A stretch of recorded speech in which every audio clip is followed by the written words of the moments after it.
Hey Columbine, it's Justin here giving you a midweek shout out.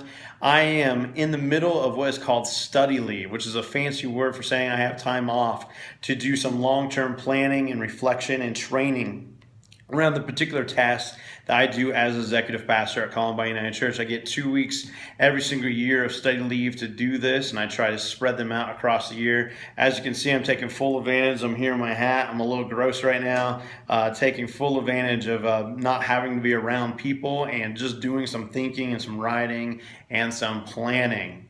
Here's some things I'm working on this week I wanted to let you know about. First of all, right here in front of on my computer screen, you can see I'm researching about church fundraising, which is something I'm always trying to figure out. And it's not about the money ultimately. Ultimately, it's about trying to ask people to come into some sense of calling. What is God calling you to? Where is God asking you to put your resources? Perhaps they're more into the ministries and programs of Columbine United Church, but I'm guessing that it has to do with your whole budget. How are you spending your money? How are you spending your time? How are you utilizing the talents, the gifts, the resources God has given you in your life and in the people's lives that you are around all the time? I want you to think about that this week, because that's something that I'm thinking about right now as I'm on study leave. How am I utilizing my time and my resources, and how am I using my gifts at Columbine United Church to transform people's lives? One of those ways, of course, is through church fundraising. Some of those are through church marketing, and how do we reach out to new people and get them to come to Columbine so that we can help to transform and change their lives. One of the things I'm really thinking about this week is volunteer appreciation.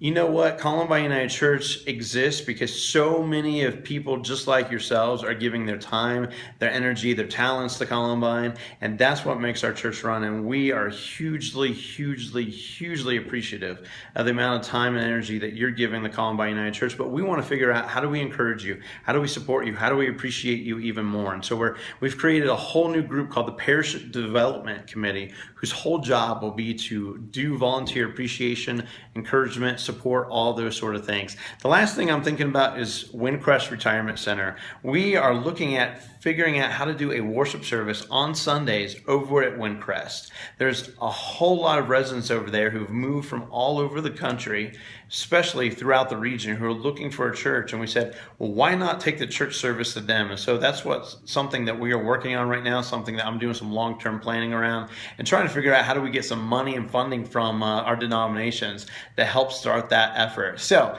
as I'm on study leave this week, I want you to be thinking about what you can do to contribute to Columbine, how you can contribute to transforming people's lives, how you can utilize your budget, your resources, your talents to change people's lives. Okay, everyone, I'll see you on an upcoming Sunday. Thanks.